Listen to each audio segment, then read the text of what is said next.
चलिए हम लोग बचे हुए पार्ट सेट 1 का डिस्कशन जो ईवीएस वाला पोर्शन था उनको हम लोग अभी करेंगे पूरा।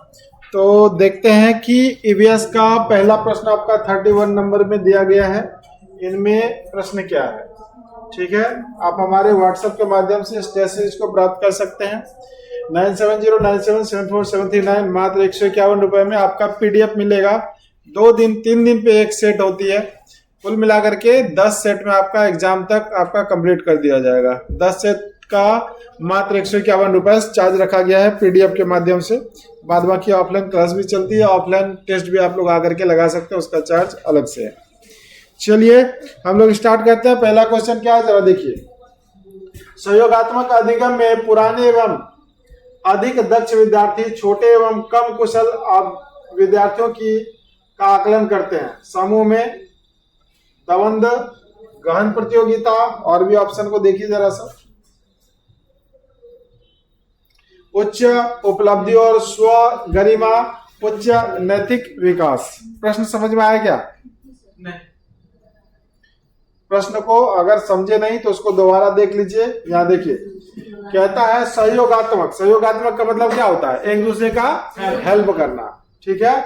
अधिगम, अधिगम मतलब क्या होता है?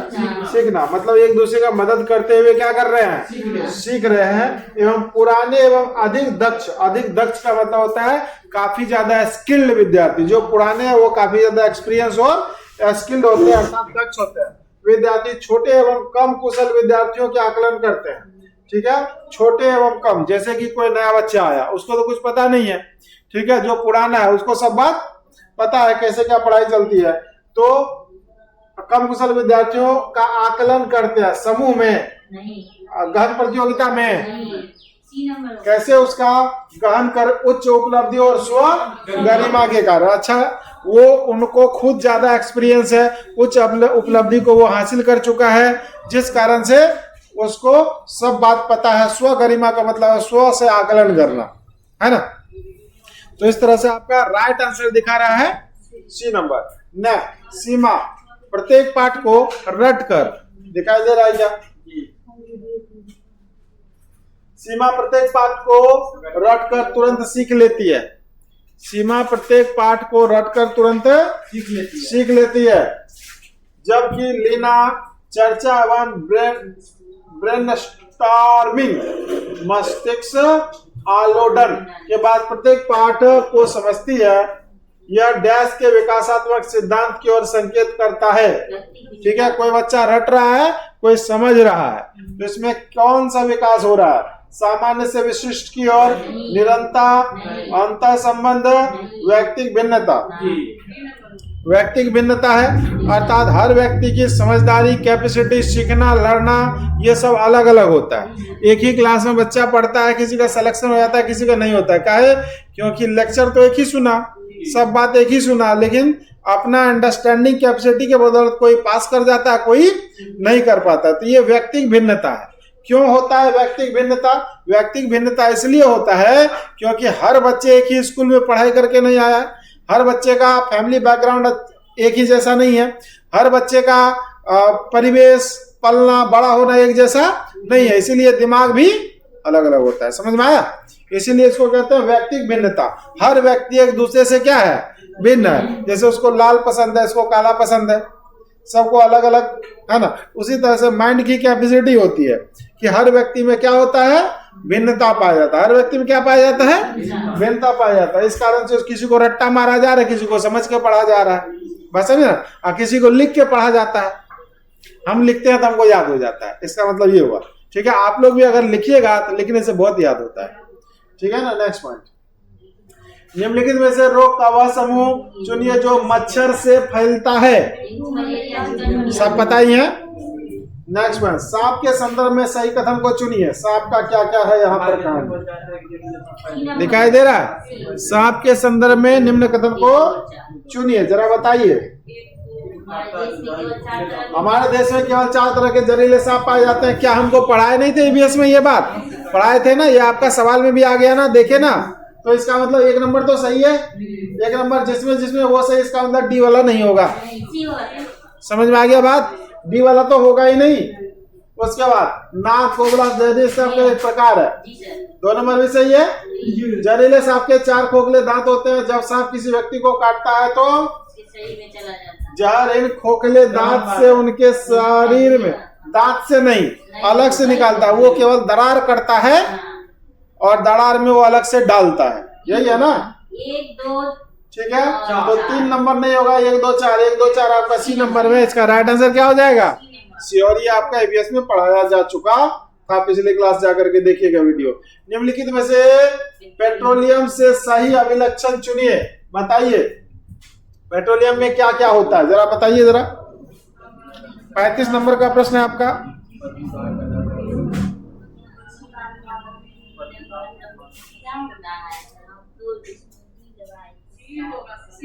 अच्छी गंध, क्या हमेशा उसका सेंट सूंघने का मन करता है? अच्छी गंध कैसे हुआ? पेट्रोल का क्या हो जाएगा? अच्छी गंध होगा? नहीं होगा। तो पहला वाला काट दीजिए। पतला होता है ना, लेकिन नीला नहीं होता, वो भूरा रंग का होता है कि नहीं? ठीक है। बिना गंध का, गंध तो होता है, यो कट गया। बदबूदार, गाढ़ा, गहरे रंग का धड़ा तरल पदार्थ होता है। डी को भी देख लीजिए। बदबूदार, पतला, पीला द्रव होता है। ठीक है, बताइए क्या होगा आंसर? डी होगा। डी होगा। डी पतला होता है ना, गड्ढा थोड़ी होता है। सर सी होगा। पेट्रोलियम से सही अभिलक्षण चुनिए। गलत हो गया। बदबूदार, पतला और पीला द्रव होता है। डी होगा, डी। इसका राइट आंसर क्या होगा? डी होगा। आंसर गलती हो सकता है, ऐसा कोई बड़ी बात नहीं है। एक आध प्रश्न आपका गलत हो सकता है। इसका राइट आंसर क्या है? D number. अर्थात हाँ, डी पतला होता है। पेट्रोलियम पतला होता है, बदबूदार होता है, पतला होता है और पीला होता है। आंसर गलत हो सकता है, ऐसी जरूरी नहीं है कि आंसर बिल्कुल 100% सही हो जाए, है ना? ये के बदले अगर बी दबा गया तो आप बी थोड़ी मान लेंगे, है ना? क्योंकि पेट्रोल देखे है ना, पेट्रोल देखे है ना। अब नेक्स्ट पॉइंट, मधुबनी चित्र को बनाने के लिए चित्रकारों द्वारा उपयोग किया जाने वाला रंग होता है। बताइए, मधुबनी पेंटिंग देखे हैं आप लोग? मधुबनी पेंटिंग, ठीक है, कैसा होता है? है ना? ऐसे देखते होंगे आप लोग भी कभी कभी दिवाली वगैरह सब में, जिसको पिठार कहते हैं आप लोग, नहीं? हाँ, ठीक है, पीछे विचार रखिए। और भी बहुत सारा पेस्ट बनाया जाता है। डिसलेक्सिया मुख्य समस्या है, पढ़ाया जा चुका है। डिसलेक्सिया पढ़ने में जब बाधा उत्पन्न होता है उसको डिसलेक्सिया कहते हैं। पर्यावरण अध्ययन के पाठ्य पुस्तकों में अभ्यास एवं गतिविधियों को उपलब्ध करना चाहिए। बताइए क्या? डिसलेक्सिया में भाषा अधिगम का भी होगा क्या? भाषा अधिगम तो डिसलेक्सिया ही है ना। भाषा मतलब बोलना या पढ़ना, वो डिसलेक्सिया है। वैसी का इंग्लिश नाम है, इसी का हिंदी है। बताइए नेक्स्ट। पर्यावरण अध्ययन के पाठ्य पुस्तक में अभ्यास एवं गतिविधियों को डैश उपलब्ध करना चाहिए। क्या उपलब्ध कराना चाहिए पर्यावरण सीखने के लिए? बताइए जरा।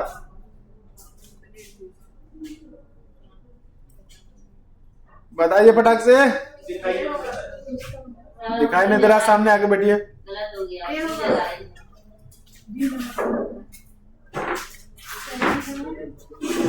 प्रकरणों में अंतर्निर्मित पुस्तक में अलग अलग स्थान पर, इकाई के अंत में, पाठ के अंत में। इसमें आपका गलती है। पाठ के अंत, ये अंत पुस्तक में अलग अलग स्थानों पे, ये भी आपका नहीं होगा। अलग अलग स्थानों पे आप अभ्यास नहीं कर सकते हैं, क्योंकि अभ्यास के लिए आपको सब कुछ एकत्रित करके एक ही जगह पे करना पड़ेगा। ठीक है, ऐसा नहीं आज वो कोचिंग गए, आज वो कोचिंग, आज वो कोचिंग, इस तरह से आपका एक्सपेरिमेंट भी कुछ नहीं हो पाएगा। पर्यावरण अध्ययन के लिए आसान है आपका। प्रकरणों में अंतर्निर्मित, अंतर्निर्मित का मतलब होता है उसी में खोया हुआ, उसी में डूबा हुआ, उसी में अध्ययन करने योग्य। ठीक है, पर्यावरण अध्ययन के शिक्षकों को प्रयास करना चाहिए। बताइए क्या करना चाहिए? बच्चों के दृष्टिकोण को स्वीकार करना एवं सम्मान देना चाहिए। होगा क्या? नहीं होगा। नहीं होगा बिल्कुल। सर सी होगा। क्वेश्चन ऊपर कर दे थोड़ा सा। अभी दिमाग में क्वेश्चन पढ़ने के बाद समझ नहीं आता। 39 नंबर सी होना चाहिए। बताइए जरा। इस प्रयोग पर ध्यान देना चाहिए। दिखाई दे रहा है 39? हाँ ठीक है, बताइए। हाँ? सी होना चाहिए। सी सी होगा, विशेषता प्रयोग पर ध्यान देना चाहिए। प्रयोग पर ध्यान देना चाहिए। देना चाहिए, जो विशेष है। बाद बाकी सब आपका गलत है। नेक्स्ट सर इसका कितना हुआ सर? 39 का? सी सी नंबर। होगा। सी हाँ। प्राथमिक स्तर पर बच्चों को आकलन करने का सर्वश्रेष्ठ तरीका कौन सा है, बताइए। पोर्टफोलियो द्वारा। पोर्टफोलियो पता है ना? एक प्रकार का लाइफ का फाइल तैयार करना। फाइल देख करके बता सकते हैं। पोर्टफोलियो का मतलब होता है जैसे 1 क्लास से लेकर के 10 क्लास तक का पोर्टफोलियो बनाए। पोर्टफोलियो का मतलब होता है एक प्रकार का फाइल या दस्तावेज, ठीक है, कि 1 क्लास में कितना मार्क्स लाया था, फिर 2 क्लास में कितना लाया, 3 क्लास में कितना लाया।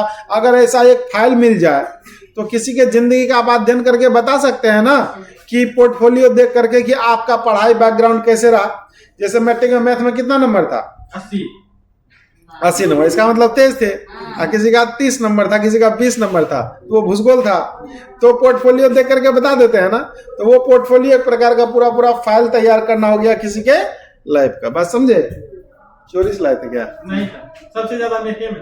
अच्छा। उसके बाद हिंदी तो नेक्स्ट, एक शिक्षक पढ़ाते समय श्रव्य दृश्य, श्रव्य मतलब सुनना, दृश्य मतलब देखना। कभी कभी देखते हैं हम इधर देखते हैं, कभी कभी उधर देखते हैं।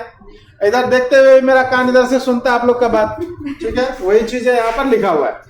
एक शिक्षक पढ़ाते समय श्रव्य दृश्य सामग्री एवं शरीर गतिविधि का प्रयोग करता है। हम हाथ क्यों हिलाते हैं? ताकि ज्यादा समझ में आए। बात समझ में आए? यही आपको वो पूछ रहा है। गतिविधियों का प्रयोग करता है क्योंकि क्या है करता है, काहे करते हैं हम, बताइए। इंद्रियों का प्रयोग करते हैं सर। काहे करते हैं? अधिगम वृद्धि में अधिक इंद्रिय का उपयोग करते हैं। आप देखते हैं अगला क्या है? शिक्षक को आराम उपलब्ध कराते हैं। हमको आराम होता है क्या? चाय पीने से लेकिन आराम हो जाएगा, ठीक है। प्रभावी आकलन को सुगम बनाने में शिक्षार्थियों को दिशा प्रवृत्ति उपलब्ध कराना। तो ए नंबर सही था, ठीक है ना। कोई आराम नहीं हाथ दिलाने में। समझ में आया?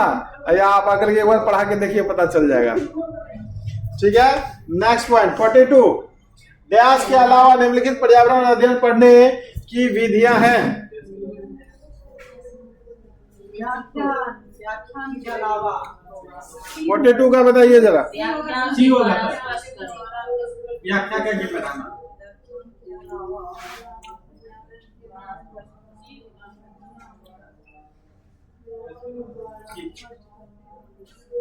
सी नंबर है राइट नंबर। व्याख्यान द्वारा स्पष्ट करके पढ़ाना। पढ़ाते हैं या नहीं?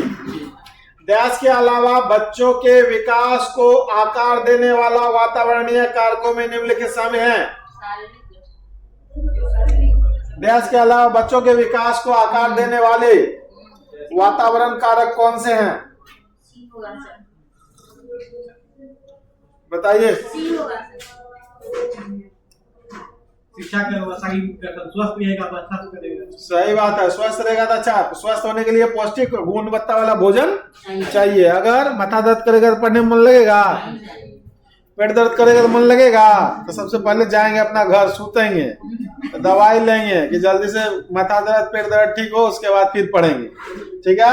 इसीलिए पौष्टिक और गुणवत्ता और अच्छा वाला भोजन चाहिए, तब जाकर के आप अच्छे से पढ़ पाइएगा। सर वहाँ पे उसके अलावा न दिया क्या? सी होगा। डैश के अलावा बच्चे के विकास को आकार देने में ना। सी नंबर यहाँ पर देखिए जरा सा, ये सब तो सहायता करता है ना। पौष्टिकता के अलावा बच्चों के विकास आकार देने वातावरणीय कारक में कौन शामिल है? सी होगा। शिक्षा की गुणवत्ता, शारीरिक गठन और संस्कृति। ये आपका बच्चों को विकास करने में एनवायरमेंट वातावरणीय कारकों में ये 3 सहायक है, पौष्टिक गुणवत्ता को छोड़कर। इस प्रश्न का ये मतलब है। शारीरिक गठन होगा। C number. शारीरिक गठन के अलावा देने वाला वातावरणीय कारकों में निम्नलिखित में कौन सा शामिल है? गठन का मतलब शारीरिक गठन का मतलब होता है बनावट। यही आंसर होगा, सी नंबर। सी होना चाहिए। सी है ना? हाँ आंसर में कुछ गलत दिया है क्या? सी नंबर ही दिए थे तो हम लोग सही था तो उसमें सी आपका सही है, वही सी। क्योंकि हाइट वेट या ये से इफेक्ट नहीं पड़ता है। छोटा बच्चा भी देखते हैं वो काफी ज्यादा पढ़ने में तेज होता है, तो इसका सी नंबर है। वैसे आंसर क्या दिया हुआ है देखिए जरा। सी है सर, सी है। ये है ना आंसर। हाँ सही तो है, क्या दिक्कत है? कक्षा में एक प्रभावी शिक्षण अधिगम प्रक्रिया होती है जब शिक्षक बच्चे के ज्ञान को पढ़ाई जाने वाली नई संकल्पना के साथ जोड़ने में सहायता करता है। इसे पास्ट में निहित उद्देश्य है डैश को बढ़ावा देना। बताइए। ये होगा सी नंबर। विद्यार्थी ना ज्ञान भाषा समझना और शांतरा।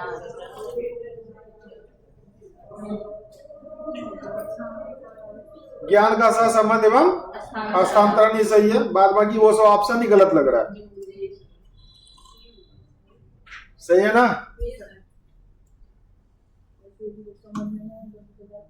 हाँ समझ में ना आए तो बड़का आंसर लगा दिया करिए, कोई दिक्कत नहीं है, चलेगा।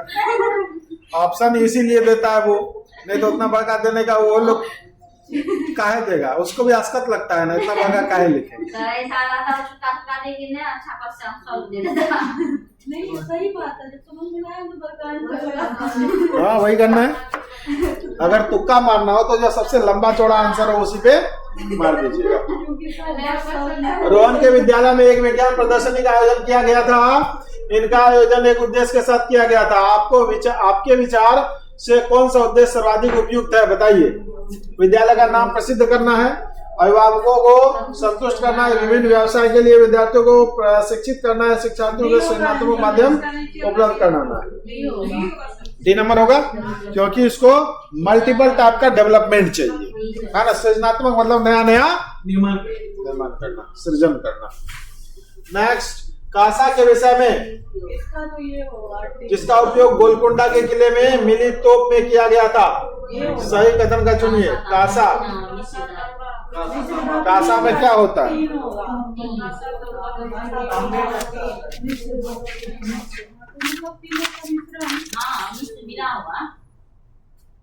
कासा तांबा टीना बीज धातु है। नेक्स्ट, प्रयोग और प्रयोगात्मक कार्य करते हुए श्यामा के निष्पादन कक्षा में सर्वश्रेष्ठ होता है। उसे बहुत सृजनात्मक शिक्षार्थी माना जाता है, इसलिए वह डैश के द्वारा संकल्पनाओं को रखती है। बताइए क्या होगा? आप सारी उत्तर सही है। अल बरूनी जिस देश से आया था उसका क्या नाम था? उज्बेकिस्तान। अल बरूनी यूमन से था। अल बरूनी कहाँ का था? सही है क्या? गूगल करने के लिए उज्बेकिस्तान। पर्यावरण अध्ययन के पाठ्य पुस्तक में कविताओं और कहानियों को शामिल करने का निम्नलिखित में से कौन सा उद्देश्य नहीं है? ये 30 नंबर। सर इसका डी कैसे होगा सर? उज्बेकिस्तान सही है। डी होगा तो उज्बेकिस्तान सही है। हाँ सही है। पर्यावरण अध्ययन की पुस्तक में कविता और कहानी को शामिल करने के निम्नलिखित में कौन सा उद्देश्य नहीं है? अगर पर्यावरण में जैसे आरे बादल कारे बादल गर्मी दूर भगारे बादल है तो पर्यावरण, लेकिन है कविता, है ना। क्या उद्देश्य है? इसको क्यों शामिल करते हैं? पर्यावरण में कविता क्यों शामिल करते हैं? क्या मतलब? आनंद आए। अच्छा, शिक्षार्थियों को, अच्छा शिक्षार्थियों को कल्पनाशीलता और सृजनात्मक योग्यता को बढ़ावा देना, विषय में रुचि का विकास करना तथा नित्य और एक रस विषय वस्तु को बदलाव करना। सी तो बिल्कुल होगा ही नहीं। आनंद और मजा उपलब्ध कराना नहीं है ना, निगेटिव है ना सर। अच्छा, कौन सा एक उद्देश्य नहीं है? सर डी हमारे सब ए सही सर। किसमें? डी है इसका सर। डी है सही इस हो। 49 में 50 में डी मारे तो ए सही है उसमें। नहीं हो, डी सही है। 49 का देखिए जरा। मिलाया है तो डी सही है। मेरा लेकिन हमारे सी नंबर का नहीं समझ में आया सर उसका ऑप्शन। सी नंबर सही है तो है वो।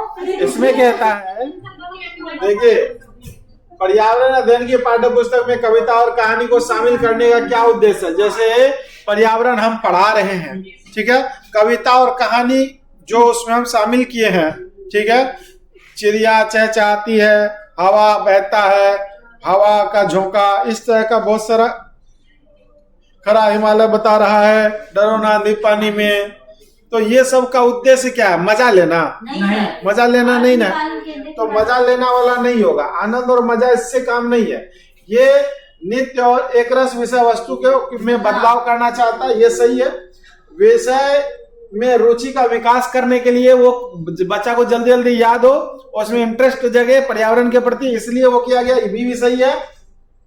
शिक्षार्थी में कल्पना भी जगे, आरे बादल कारे बादल, हम बोल रहे हैं लेकिन ठंडी महीना तैयो आ रहा है ना आपके मन में ख्याल कि काला वाला बादल आ रहा है, बरसात करा रहा है, मजा ले रहे हैं, छाता लेके जा रहे हैं। तो कल्पनाशील होना चाहिए और सृजनात्मक योग्यता मतलब नया नया योग्यता का विकास होना चाहिए। तो ये भी सही है।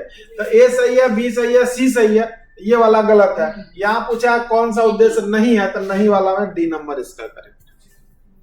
समझ में आ गया बात? सर तो डी होगा सर, वो 3 नंबर का वो एक रस विषय वस्तु वो क्या एक रस यानी एक ही नित्य विषय। एक रस विषय वस्तु में बदलाव करना, जो एक ही विषय वस्तु है उसमें बदलाव करना है हमको। जैसे मान के चलिए कि हमने एक कहा कि पौधा का आकलन करिए, तो क्या डेली उसका ऊंचाई या पत्ता का साइज बड़ा नहीं होगा? क्या होगा ना, तो उसमें बदलाव आ रहा है ना। नित्य और एक रस विषय वस्तु में बदलाव करना, जो हम आपको टास्क दिए उसमें डेली डेली क्या कर रहा है? बदलाव हो रहा है कुछ ना कुछ। तो ये चीजें हैं, आप समझ गए। नेक्स्ट, एक पब्लिक स्कूल में प्रत्येक कक्षा में लगभग 2 से 3 बच्चे विशेष आवश्यकता वाले हैं। विशेष आवश्यकता समझ रहे हैं? हाँ, दिव्यांग है, कुछ शरीर से, कुछ मानसिक से, कोई अंधा भी हो सकता है, कोई बाड़ा भी हो सकता है, उसको कैसे समझाइएगा आप? समावेशी शिक्षा। ठीक है, ये अन्य बच्चों के साथ उसी कक्षा में एक साथ पढ़ते हैं। ठीक है, अब क्या होता है चलिए देखते हैं। उपरोक्त पब्लिक स्कूल निम्न में से किसका अनुपालन करता है? सब से एक साथ समाहित है और एजुकेशन सबको देना, उसको कहते हैं समावेशी शिक्षा। समझ में आया? सब हमारे लिए क्या है?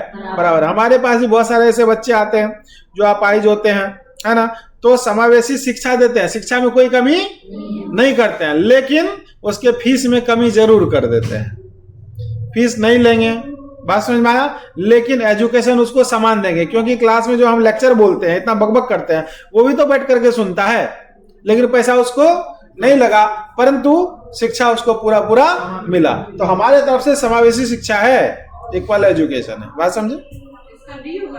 हाँ। घर्षण के विषय में चर्चा करते समय एक शिक्षिका ने इस संकल्पना की व्याख्या करते हुए बहुत से उदाहरण दिए। इनमें से कुछ ऐसे उदाहरण जिनके संघर्ष हमारे दैनिक जीवन में उपयोगी उन शिक्षका ने कक्षा में दिए, जो नीचे दिए गए हैं। बताइए जरा क्या क्या दिया गया है। हम पेन की नोक और कागज के बीच घर्षण होने के कारण ही लिख पाते हैं। सही बात है। हम फर्श पर अपने पैर को घर्षण के कारण चल पाते हैं। सही है। ऊर्ध्वाधर पर फेंकी गई कोई गेंद घर्षण के कारण हमारे पास वापस लौट आती है। घर्षण के कारण ही हम किसी गतिशील वाहन को ब्रेक लगाकर रोकते हैं। सब तो सही है लग रहा है। आपका तीसरा नंबर में कुछ गड़बड़ है। ऊर्ध्वाधर का मतलब क्या होता है? ऊंचा आसमान से तो नहीं होता। ऊर्ध्वाधर एक होता है वर्टिकल, वर्टिकल और ऊर्ध्वाधर। अच्छा ठीक है, अभी देख लेते हैं। बताइए। 1 2 4 होना चाहिए। 1 2 4 1 2 4 बी नंबर। डी नंबर कहाँ है? बी में कहाँ? 4। बताइए जरा। 4 ये तो सर ये लगाए थे तो गलत हो गया। 1 2 4 बोले तो मैं हुआ 4 2 1 हुआ। 1 2 3 हम भी तो वही बोले।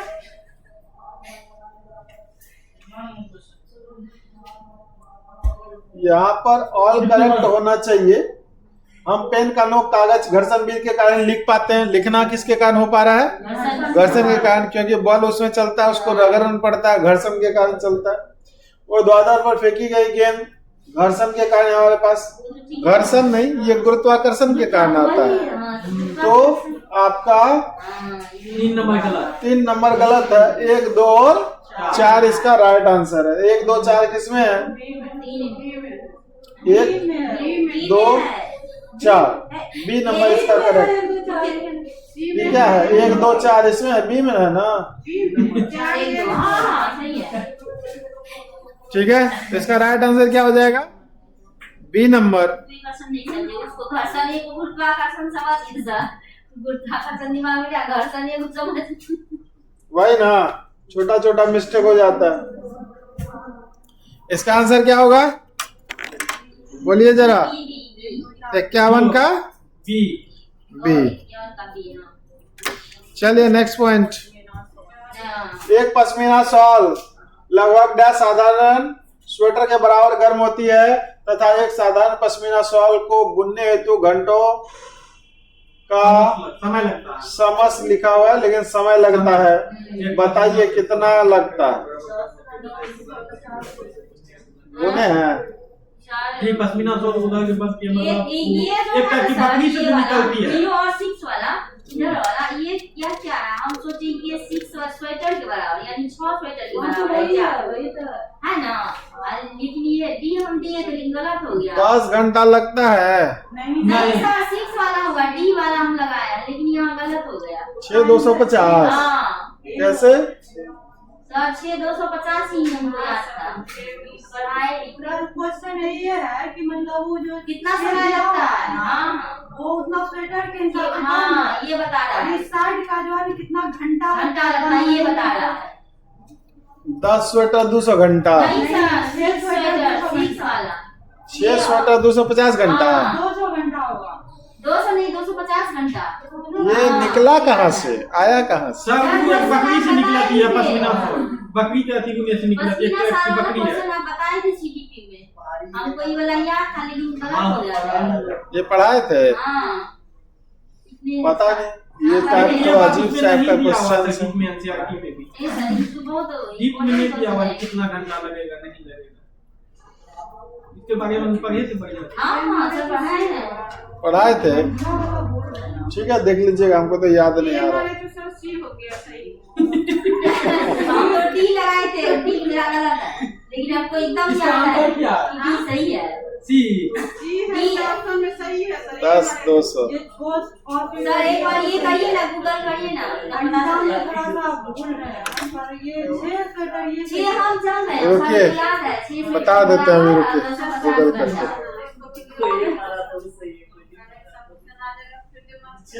पश्मीना शॉल स्वेटर बुनने में कितना घंटे का समय लगता है? 200 नहीं, 250 घंटा और 6 दिया है, पता नहीं गलत है। जो करीब 10 तक के बराबर है। सामान्य स्वेटर को 10 से 100 घंटे तक लग सकते हैं, जो डिजाइन की जटिलता पर निर्भर करता है। जटिल कढ़ाई वाले शॉल में तो महीने या 250 घंटा अर्थात 10 दिन। 10 दिन पूछा है वो सर। जी हाँ, 10 दिन इक्वल टू 250 घंटा। हम तो वही समझ में आ गया? वही सोचे, तब तो गलत हुआ। इसका गलत है, सही करिए। सर बी होगा सर। उसको ना सर हम लोग सोचे क्या 6 स्वेटर, तो 6 स्वेटर बराबर करके 10 दिन 250 घंटा। समझ में आ गया? सही करिए आंसर। आंसर भी गलत दिया है ना? घंटा लग जाएगा 100 में तक। गूगल भी आपका यही बता रहा है। वहाँ देखिए क्या है वही तो आपको पढ़ है। वहाँ पे देखिए तो डैश में 6 ही होगा ना। क्या? सर क्वेश्चन पढ़ने बोल रही है। आज देखिए, अगर उसको एक दिन में कितना घंटा होता है? 24 घंटा। जी 24 गुना 10 कितना हो गया? 240। लगभग 250 घंटा वो दिखा रहा है। बात समझ में आया? लगभग 250 घंटा दिखा रहा है। सर हम वो नहीं बोल रहे हैं, मतलब एक पश्मीना शॉल लगभग 6 साधारण स्वेटर के बराबर गर्म होती है, तो वहाँ डैश में 6 ही होगा ना, लगभग के बाद डैश में 6 होगा ना इसमें सर। एक पश्मीना शॉल लगभग 6 साधारण स्वेटर के गर्म के बराबर होती है। ये 6 कैसे होगा? 6 ही होता 6 है। ही होता है, आपके पढ़े। 6 ही होता है। 6 पढ़े हैं सर। बराबर होता है। वो एक सेकेंड, हम इसीलिए पटना से निकाले। एक पश्मीना शॉल कितने स्वेटर के बराबर होता है? हाँ। एक पश्मीना शॉल लगभग 6 साधारण स्वेटर हाँ, देखिए। ये बहुत पतली होने के और बाद 250 घंटा लगता है। और इसे बनाने में बहुत समय 6 250 आएगा ना? हम तो लगाए ही है सर, लेकिन ये 10 दिन 250 घंटा ये दिखा रहा है। बनने में 6 स्वेटर इक्वल टू 250 250 घंटा। तो ये आपका डी नंबर करेक्ट है। सही है। 6 साधारण स्वेटर के बराबर होता है पश्मीना शॉल को बुनने हेतु 250 घंटा लगता है। अब ये सही है, डी नंबर। जो है ना सर, क्वेश्चन में दिन नहीं पूछता है, घंटा और कितना मीटर के बराबर होता है वही पूछता है। गजब। मतलब जो चीज जान रहे हैं उसमें कैसे छुटला देगा। इसीलिए तो दिमाग पहले ही देख लीजिए आपको फर्क से। ठीक है ना, समझ में आ गया ना? पढ़ाए थे, हमको याद नहीं आ रहा है, आप लोग बोल रहे हैं पढ़े हैं, अच्छी बात है। डी नंबर मतलब सही है। सरिता के शिक्षिका उससे विभिन्न सामूहिक गतिविधियों से शामिल करती है, जैसे समूह चर्चा, समूह परियोजना आदि। इसकी शिक्षिका क्या करना चाह रही है बताइए? संहिता की शिक्षिका हमारी गतिविधि के रूप में सिखाना। सीखने के आयाम का अनुमान करती है। प्रतियोगिता आधारित सीखना, सामाजिक गतिविधि के रूप में सीखना, मनोरंजन द्वारा सीखना। तो बी नंबर इसका करेक्ट है, एकदम स्पष्ट है। नेक्स्ट, नेपेंथिस एक ऐसा पौधा है जो मेढक, कीड़े मकोड़ों और चूहे जैसे छोटे जीवों को अपनाने अंदर फंसकर खा जाता है। हमारे देश में यह पौधा पाया जाता है। मेघालय पढ़ाए हैं जी। और उधर ऑस्ट्रेलिया में भी था। उसे चुनिए जो अन्य से भिन्न है, बताइए। मेगापिनो डी नंबर। डी नंबर जी सर। कि कोयला होगा कैसे? सर? कोयला होगा। जो सबसे भिन्न है, कोयला। भिन्न को बताना है, बताइए जरा, सोच के बताइए क्या है उसमें। कोयला। सर वो ये तो ग्रीस और ग्रीस आपका फिसलनदार के लिए उपयुक्त होता है। हाँ, पेट्रोल हो गया। पेट्रोल ईंधन है, हाँ। कोयला ईंधन है, कोयला ईंधन है। मोम भी ये तो मोम ईंधन ही है ना। सब्जी किसे हो जाएगा? ये पिघलने वाला ईंधन। है तो ईंधन ही। हम लोग क्या करते हैं, उसका रोशनी जलाते हैं, ये ईंधन है जिससे हमारा लाइट जल रहा है, तो एक प्रकार का ईंधन है। तो सबसे डिफरेंट क्या है? ग्रीस ना। सर लेकिन यही आंसर में है। गलत है वो। गलत होगा आंसर, ये होगा समझ। आंसर गलत है भाई साहब। आंसर गलत रहता है। तो बनाएगा लोग सही हो गया तो हाँ सही, गलत है। इंग्लिश में तो सही था, कर गया ना। बता दे देखिए सर। लेकिन ठीक है, ग्रीस होगा इसका। हाँ, ए नंबर। गलतियां बहुत रहता है नहीं। ग्रीस जलता नहीं है सर। ग्रीस नहीं जलता है, फिसलनदार के लिए उपयुक्त होता है, ईंधन नहीं है वो। बिहार के गांव में बहुत से किसान अतिरिक्त धन कमाने के लिए मधुमक्खी पालकर शहद एकत्रित करने का कार्य करता है। मधुमक्खी पालन करने का कार्य सबसे अच्छा समय कौन सा है? अक्टूबर से दिसंबर। बताइए जरा। अक्टूबर से दिसंबर।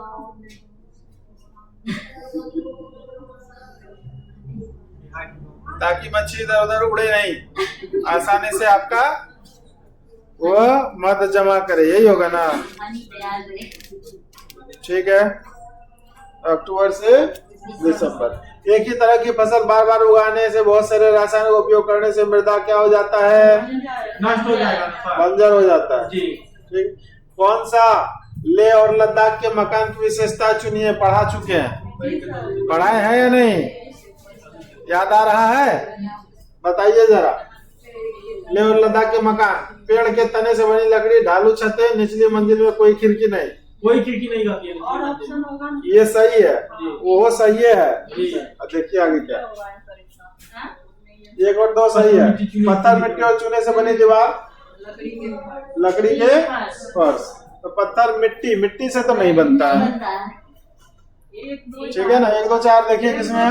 एक दो चार डी नंबर। बी नंबर है करेक्ट, बी नंबर है करेक्ट। ये कट रहा है इधर देखिए 1 2 3 4। क्या लगभग क्वेश्चन में सी कट रहा है 3 नंबर 1 2 4 आ रहा है। ऐसा कोनो जरूरी नहीं है, ऑप्शन के हिसाब से वो सेट होता है। ठीक है, और 4-5 दिन आप ऑप्शन मारे हैं, ये सब क्वेश्चन आपका गया, समझे? उधर पढ़ा है पूरा, वीडियो जाके देख लीजिएगा, रिकॉर्डिंग। नेक्स्ट, तरुण भारत संघ नामक समूह संबंध है। तरुण भारत पुरानी चीजें पुनर्निर्मित करने में। बताइए। तरुण भारत संघ नहीं। अरे जैसे सरकार कोई योजना नहीं चलाती है उसी तरह से पुरानी चीजें मतलब सही साफ सफाई। तरुण भारत संघ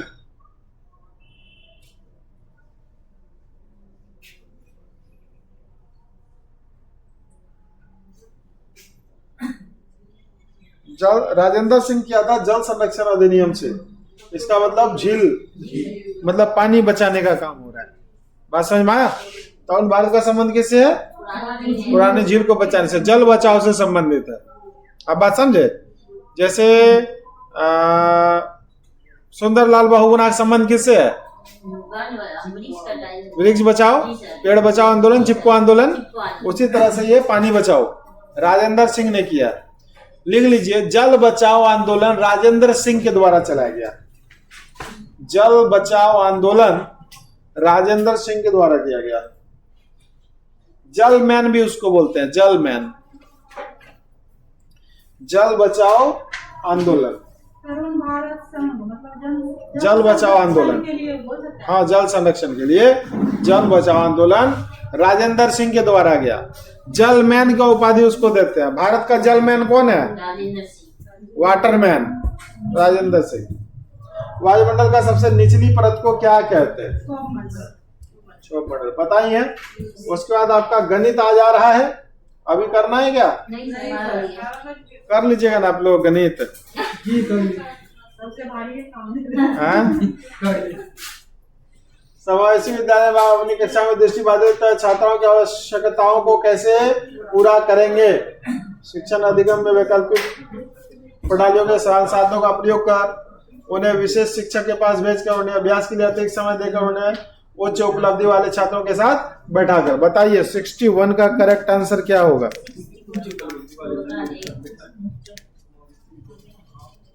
पहला नंबर जो सबसे बड़ा है वही आंसर है। ठीक है, शिक्षण अधिगम में वैकल्पिक प्रणालियों को संसाधनों का प्रयोग करके। दूसरा नंबर, कक्षा 3 के छात्र 16 गुना 25 का गुना करने के जगह वो क्या कर देता है? इस प्रकार किया है। 16 गुना 25 का मतलब उधर उधर बराबर है क्या? 5 गुना 5, 8 गुना 16, 25। क्या वो सही है? नहीं नहीं है। ये सही है। 8 गुना 5, 8 पंजे 40, 5 गुना 10, 16 गुना 25 के बराबर है क्या? 40 गुना 10 400 वो बराबर है क्या? 16 गुना 25 कितना होता है? पहले वो कर लीजिए, 16 50 करिए जरा। पेन निकालते नहीं है। सही है। 400 25 गुना 16 क्या आ जाएगा? 400 16 पंचे 80। दोनों एक साथ कर लेते हैं। गुना जानते हैं 2 अंक करने का है? 8 6 पंचे 30 का सुनना है ना? इसीलिए हम दोनों एक साथ कर दिए। 16 पंचे 80 हाथ में 8 बच गया। 16 दूनी 32, 32 प्लस 8 40 से आएगा। एक एक करके भी करिएगा तब वो 40 से आएगा। करके देख लीजिए। 25 गुना 16, 6 पंजे 30 का सुनना हाथ में 3, 6 दूनी 12, 3 15, 5 1 का 5, 2 1 का 2, सुनना 5 में 10 का सुनना हाथ में 1, 2 1 3 1 4 आया 400। यो आया 400। इसीलिए इसको कर दिए थे एक साथ। गुना भागा जोड़ घटा ये सब नहीं जानेगा तब तो बड़ा दिक्कत। ठीक है, तो इसका भी 400 है, इसका भी 400 है। 40 गुना 10 400 होगा ना? ठीक है, 8 पंजा 40, 5 दूनी 10, 40 दूनी 80 वो उसका भी कितना होता है? 400 आता है। इसका भी 8 दूनी 16, 16 पंजे 80 पंचे 400 आता है। मतलब सबका क्या आ रहा है? 400 आ रहा। अब आगे देखिए कहता क्या है भाई, आगे कह क्या रहा है। इस प्रकार को हल करने के लिए छात्र ने गुणन के नियम का प्रयोग किया है। कौन सा ये नियम है? सहचर कहते हैं। गुणा के नियम को क्या कहते हैं? सहचर कहते हैं। तो ये सहचर के नियम का प्रयोग किया है और कुछ भी नहीं। समझ में आ गया? कौन से नियम का प्रयोग किया है? सहचर। सहचर सही है। आंसर दे ले आपका है? बोलिए।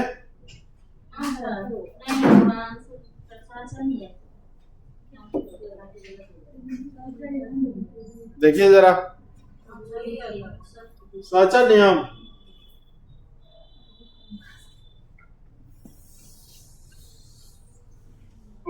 पुनरावृत्ति योग ये तो नहीं है। प्रतिलोम गुणनखंड नियम ये भी नहीं है। आंसर जिसके पास है देखिए। सहचर्य नियम कौन सा है? साहचर्य नियम गणित का एक नियम है जो बताता है कि 3 या अधिक संख्याओं को जोड़ते हैं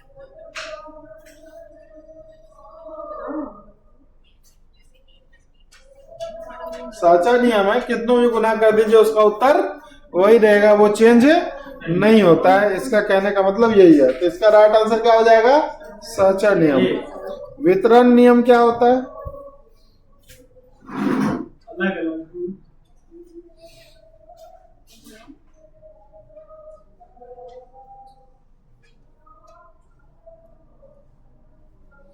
वितरण नियम अलग है। ठीक है, इसका राइट आंसर हो जाएगा सहचर्य नियम। समझ में आ गया ना? नेक्स्ट, निम्नलिखित में से कौन सा में से क्या प्रारंभिक संख्या संकल्पना से संबंधित नहीं है? प्रारंभिक संख्या संकल्पना याद है जब हम लोग पढ़ा रहे थे प्रारंभ में शुरुआत कैसे हुआ संख्या का, कैसे खोज हुआ, कैसे 1 2 3 गणना स्टार्ट किया होगा, ये बात हम कहे थे कहानी में जब मैथमेटिक्स पढ़ा रहे थे, याद आया? बताइए कौन सा उसमें संबंध नहीं रखता है? संरक्षण होगा क्या? संरक्षण लगा है, गलत है। संरक्षण लगाए तीन लगाए तो सर सीधा मापन हुआ। इसका आंसर मापन होगा। संरक्षण लगाए हो गलत हुआ। मापन सही होगा। प्रारंभिक संख्या संकलना से संबंध नहीं रखता है। ठीक है, इसका मापन ही आंसर होगा। मापन है सर सही। प्रारंभिक संख्या संरक्षण से संबंध नहीं रखता है, मापन होगा सर। मापन होगा आंसर इसका। देख लीजिए जरा सा,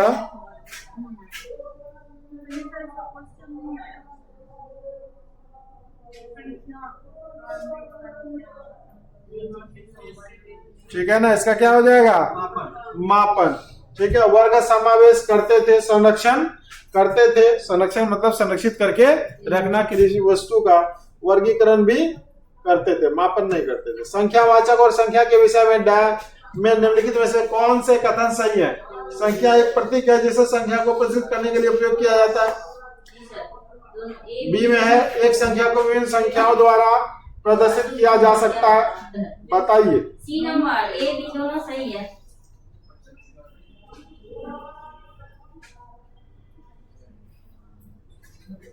एक संख्या को विभिन्न संख्या द्वारा प्रदर्शित किया जा सकता है। नहीं, विभिन्न संख्या द्वारा कैसे कर? पहचान नहीं सकेगा सर, एक संख्या के बाद एक दूसरा आएगा। एक संख्या को विभिन्न संख्या द्वारा प्रदर्शित किया जा सकता है। बी तो हमको गलत लग रहा है। देखिए जरा सा, संख्यावाचक संख्या एक प्रतीक है जिससे संख्या को प्रदर्शित करने में उपयोग किया था। ए बिल्कुल करेक्ट है, बी गलत है। बी गलत कैसे होगा? वही तो कहा। ए शुद्ध, बी अशुद्ध है। एक संख्या को विभिन्न संख्या को द्वारा प्रदर्शित किया जा सकता है। एक संख्या को विभिन्न संख्या द्वारा क्यों नहीं कर सकते? कैसे? जैसे बताइए। नौ को एक से प्रदर्शित कर नहीं जोड़ सकते। हाँ? दो ही मान लिया जाएगा तो उसको दूसरे संख्या में जोड़ के दूसरा संख्या नहीं बनता। जोड़ सकते हैं, लेकिन यहाँ पर है एक ही संख्या को विभिन्न संख्या द्वारा प्रदर्शित किया जाना। जैसे 2 को किस रूप में और लिख सकते हैं? तो ए में लिखेंगे, 2 लिखेंगे। समझे? 2 को तो 2 ही नहीं लिखाएगा, उसको अन्य नाम से तो नहीं जान पाएंगे, या उसका सिंबल अगर रोमन भाषा में चले गए, जैसे कि हम लोग लिखते हैं इसको 2, ठीक है, इसको ऐसा वाला 2 लिख सकते हैं।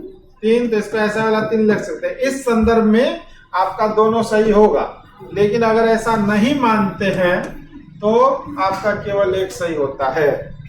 आंसर क्या दिया है? देखिए जरा, आंसर सी ही दिया था सर। Answer C. ए और बी दोनों शुद्ध है। शुद्ध है, तो कहने का मतलब ये रोमन वाला कोई मान रहा है। ठीक है, अभी आप प्रैक्टिस कर रहे हैं। अभी अगर आप प्रैक्टिस कर रहे हैं तो ये सबको ध्यान रखेंगे। चलिए नेक्स्ट पॉइंट, कितना नंबर होगा? कौन सा गणितीय प्रक्रम नहीं है? अंडर करना। ठीक है, याद नहीं हो सकता ये ना, जी सर। प्रैक्टिस करिए। योग पर निम्नलिखित शाब्दिक समस्याओं को पढ़िए। एक टोकरी में 15 संतरा है, दूसरी टोकरी में 17 है, सब मिलाकर कितने संतर है? एक टोकरी में 15 संतर है, दूसरी टोकरी में 17 संतर है। इतना रुपया में मोबाइल फोन कीमत बजट के रुपया इतना में वृद्धि हो गई, नई कीमत क्या है? कौन सा कथन सही है? ये और बी में बताइए। योग क्या समुच्चय संरचना को प्रदर्शित करना, और बी योग के संवर्धन संरचना को प्रदर्शित करना। दोनों योग के समुच्चय संरचना को प्रदर्शित करते हैं। ठीक है, देखिए जरा सा,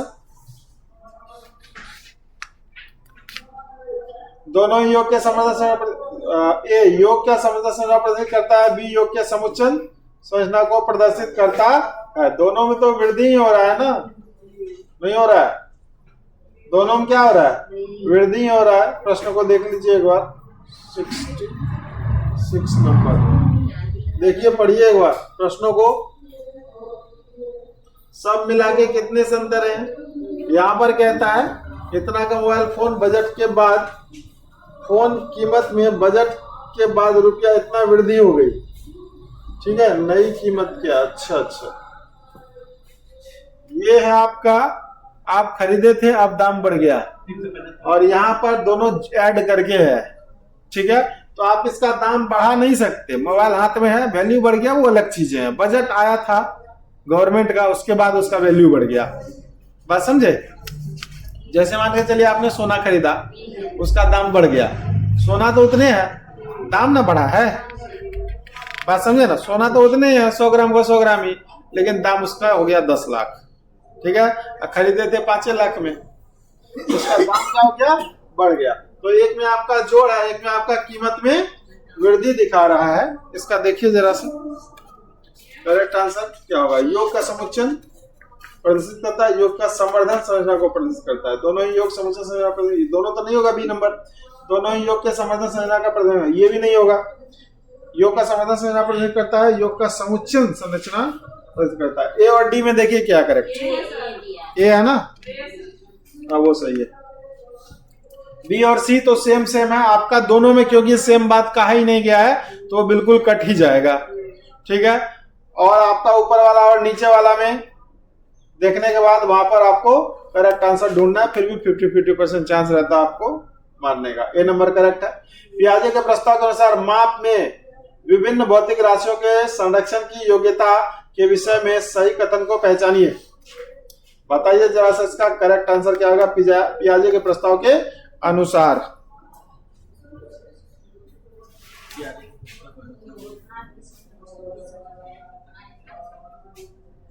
आयतन के संरक्षण की समय द्रव्यमान के संरक्षण से पहले आती है, ये तो नहीं होता है ना? बच्चा पहले उसका साइज देखता है या वजन समझ में आता है, बहुत भारी है, ठीक है, तो ये पहले नहीं आती है। उसका भार के संरक्षण की समझ संख्या के संरक्षण से पहले आती है। सी होगा तो लंबाई के संरक्षण की समझ संख्या, लंबाई के संरक्षण की समझ संख्या के संरक्षण से पहले आती है। भार के संरक्षण की समझ आयतन के संरक्षण से पहले आती है। तो ये आपका डी नंबर करेक्ट है। भार का संरक्षण का समझ आयतन के संरक्षण से पहले आते हैं। कितना भी बड़ा है, कितना भारी है, तो भार का संरक्षण पहले आता है। बात समझे ना? हाँ, डी नंबर ठीक है। आयतन मतलब डेंसिटी सर। हाँ, घनत्व होता है। एक अध्यापक कक्षा 4 के छात्र को निम्नलिखित कार्य देता है। 25 टाइल के सभी संभव आयताकार व्यूह में व्यवस्थित करें। इस कार्य से निम्नलिखित में से कौन सा गणितीय अवधारणाओं से संबंधित किया जा सकता है? बताइए। क्षेत्रफल, परिमाप, आयतन। सब समझ रहे हैं ना? क्या होता है क्षेत्रफल, क्या होता है आयतन, क्या होता है? आयतन, लंबाई। आयतन कहाँ से आ गया? आपको वर्गाकार टाइल लगाना है तो क्षेत्रफल, आयतन, लंबाई होगा। कुछ बोल देते हैं। परिमाप समझते हैं किसे कहते हैं? जी, बताइए क्या? दूरी की लंबाई में थोड़ा। आयतन का परिमाप वही होता है। देखिए, ये क्या है, 25 को टाइल लगाने दिया गया था। टाइल कैसा होता है, सब क्या होता है, वर्गाकार होता है, बराबर बराबर होता है ना। टाइल क्या होता है, कोई कोई लंबा होता है, लेकिन यहाँ पर वर्गाकार के बाद कहा गया है। ठीक है, आयताकार। तो आयत ऐसा है चाहे ऐसा है, ये आयत ही किया जाता है। बात समझ में आया। इस कार्य में निम्नलिखित कौन सा गणितीय अवधारणा संबंधित है। ठीक है, तो क्षेत्रफल, गुणनखंड और परिमाप। क्षेत्रफल, परिमाप और आयतन। आयतन जिसमें रहेगा काट देंगे, क्योंकि आयतन कब निकलता है, जब 3D में हो, इस तरह से इसका आयतन निकलेगा। जब 3D में हो उसका आयतन निकलता है। बात समझ में आया। जैसे ये आपका एक वर्ग है, ठीक है, इधर 6 सेंटीमीटर, इधर 4 सेंटीमीटर, तो यहां से 6 और ये भी तो 6 होगा, ये भी तो 4 होगा या नहीं होगा। तो 6 6 12, 4 4 8, 12 8 कितना हुआ, 20 सेंटीमीटर इसका परिमाप है। मतलब यहां से चलना स्टार्ट करेंगे, यहाँ फिर आ जाएंगे, चारों साइड के दूरी को क्या कहते हैं, परिमाप कहते हैं। समझ में आया। तो हम आयताकार लगाएंगे जिसका दूरी मापेंगे या नहीं, तो परिमाप होगा या नहीं। क्षेत्रफल क्या होता है, लंबाई गुना चौड़ाई। 24 cm स्क्वायर है इसका लंबाई चौड़ाई, इसको कहते हैं क्षेत्रफल। आयत का क्षेत्रफल और लंबाई गुना चौड़ाई, तो वो चौड़ाई लंबाई निकल गया, तो वो भी है। परिमाप भी निकलता है। ये गुणनखंड, ये हम लोग कैसे करके निकाले हैं, गुना करके, अर्थात वो क्या होना चाहिए, गुणनखंड होना चाहिए। यहाँ पर आयतन गलत है, जिसमें आयतन है सब गलत। समझ में आया। आयतन का मतलब क्या होता है, इसका ये दूरी, वो दूरी, ये दूरी और ये दूरी और नीचल का दूरी, सब दूरी मापना, उसको कहते हैं आयतन। बात समझे, बात समझ में आया। आयतन और अलग चीज होता है। नेक्स्ट पॉइंट, कौन सा समुच्चय में से गणित के प्रश्नों को हल करने में कौशल कौन सा लगता है। समुच्चय में से गणित के प्रश्न हल करने का कौशल कौन सा है। चित्रांकन करना, पीछे से हल करना, रट लेना, विवेचना करना, चर का प्रयोग करना, प्रतिरूप देखना, कंठस्थ करना बिल्कुल गलत। क्या कंठस्थ करना बिल्कुल गलत है। प्रयत्न त्रुटि विधि, चित्रांकन करना और कंठस्थ करना। डी नंबर, विवेचना करना, चर का प्रयोग करना, प्रतिरूप देखना। हाँ ये ठीक, क्योंकि कंठस्थ वाले में आंसर होगा ही नहीं। वान हेले के स्तर जिस विकास की अवस्थाओं के संकेत करते हैं वह कौन सा है। साइंटिस्ट है, रट्टा मार के यहाँ काम चलेगा। चिंतन होगा इसका। 70 नंबर का बताइए। ज्यामितीय चिंतन। वान हेले के स्तर जिस विकास की अवस्थाओं को संकेत करते हैं वो कौन सा है। डायरेक्ट आप ये रट्टा ही मार लीजिए, कोई उपाय नहीं है। वान हेले का ज्यामितीय चिंतन से संबंध है। वान हेले का किससे संबंध है, ज्यामिति समझते हैं ना। मैथमेटिक्स का एक चैप्टर होता है ज्योमेट्री, उसी को कहते हैं ज्यामिति, जिसमें आप इस टाइप के चित्र के माध्यम से बनाते हैं, साइन कॉस करते हैं ना ज्योमेट्री में। हाँ, तो ये आपका किसका है, वान हेले का ज्यामितीय चिंतन है। समझ में आ गया। उसमें करते हैं ना लंब कर्ण आधार, करते हैं ना, वो है। मैथमेटिक्स तो पढ़ाना नहीं है, बस बेसिक बात को जानना है। राष्ट्रीय पाठ्यक्रम चर्चा की रूपरेखा 2005 के अनुशंसा के अनुसार प्राथमिक विद्यालय का गणित पाठ्यक्रम कैसा होना चाहिए, बताइए जरा सा। कैसा होना चाहिए, यादें कर लीजिए, बराबर पूछता है तो पूरा रट्टा ही मार लेना। कार्य विधि ज्ञान पर केंद्रित होना चाहिए। गणितीय संकल्पना को कठोरता देने वाला होना चाहिए, बिल्कुल गलत है ये, ठीक है ना। छात्रों को प्रागामी गणित के लिए तैयार करने वाला होना चाहिए, ये भी बिल्कुल गलत है, किसी स्पेशल काम के लिए नहीं हो सकता है। छात्रों को प्रतिदिन के अनुभवों से संबंधित होना चाहिए। बताइए, अब ये और डी बचा, राइट आंसर क्या है। छात्रों को प्रतिदिन के अनुभव से संबंधित होना चाहिए। आपका करेक्ट आंसर डी है। दो दशमलव वाली संख्याओं का गुण जैसे कि इतना गुना इतना बराबर इतना है की संकल्पना को ये जानते हैं ना, गुना आप लोग को पढ़ाए है ना, दशमलव गुना पढ़ाए है ना, जितना बेसिक बात था पढ़ा चुके हैं, बस आपका रिजल्ट का इंतजार है हमको, ठीक है।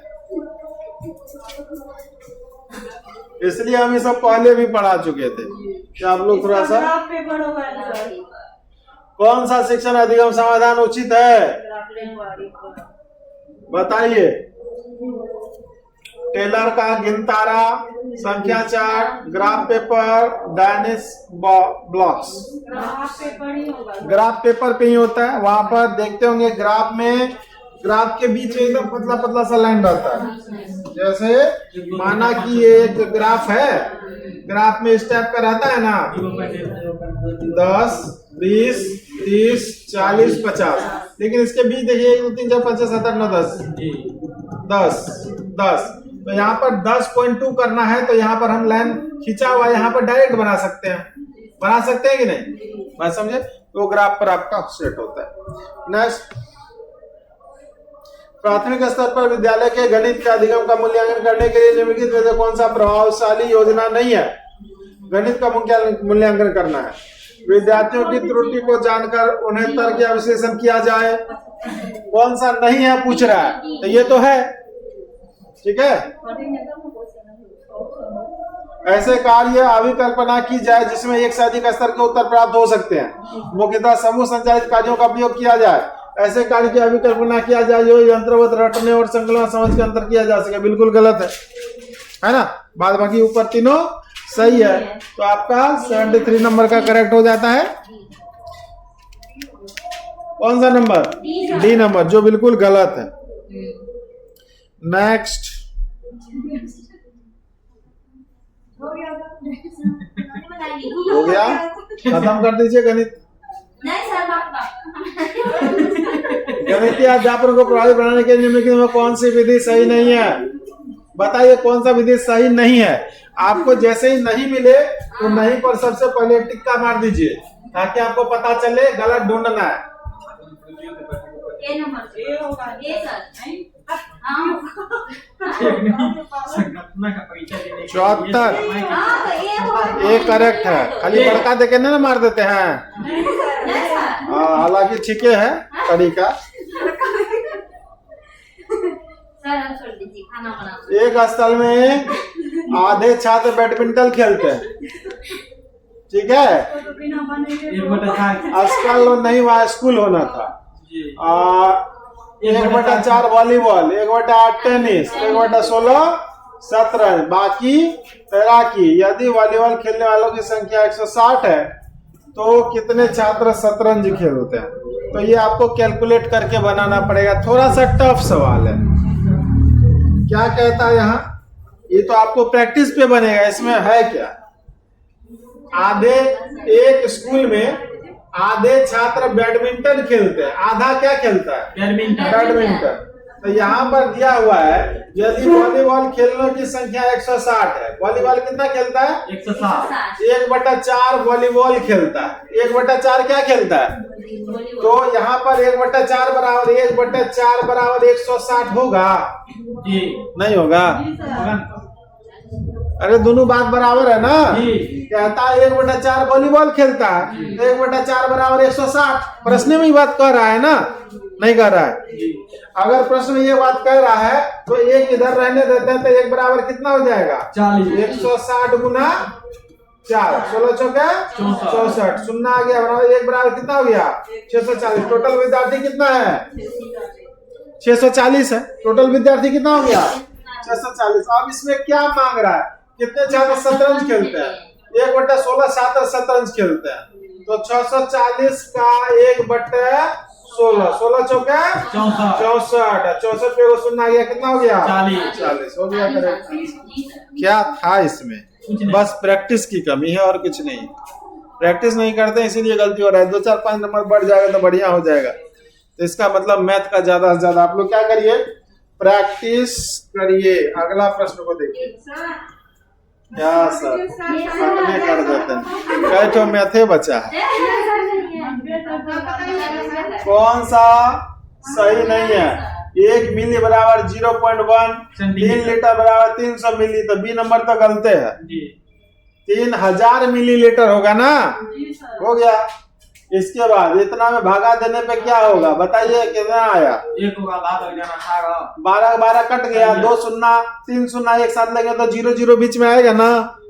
जब 2 संख्या से अधिक उतार देते हैं तो 2 संख्या भी उतारते हैं तो शून्य आता है, फिर एक संख्या, फिर एक शून्य, उस तरह से आपका क्या दिया है। अच्छा शेषफल क्या आएगा? तो शेषफल भागा दे करके देखना पड़ेगा सही हुआ था या गलती। तो सबका सही हुआ होगा। कैसे सही हुआ होगा हम नहीं जानते हैं क्या। हाँ मोबाइल से भगा दीजिए, वाह वाह। मोबाइल से बिल्कुल गलती आएगा, ये बात जान लीजिए। मोबाइल से ही नहीं होने वाला है, करके आप देख लीजिए। हाँ, मोबाइल से गलती हो जाएगा, इसको भी बताना पड़ेगा। बताइए हाँ?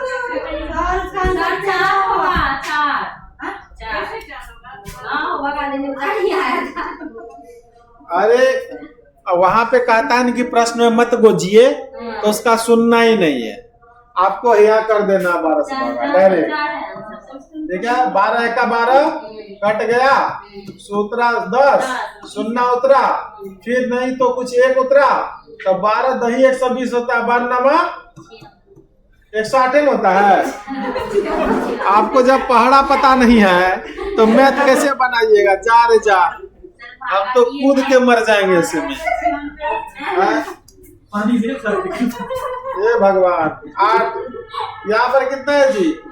101 था जी, 108 भी नहीं लगेगा, 7 बार में लगेगा। बताइए 12 7 84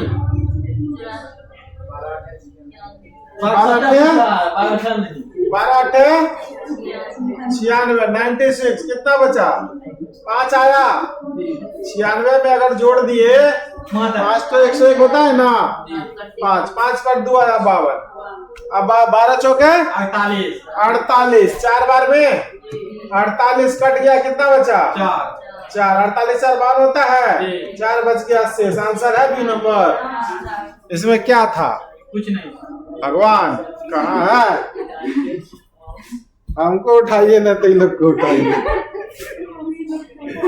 इतना ही सा सवाल नहीं बनाइएगा तो कैसे होगा बताइए जरा। इसको भी भगा नहीं दिए थे क्या?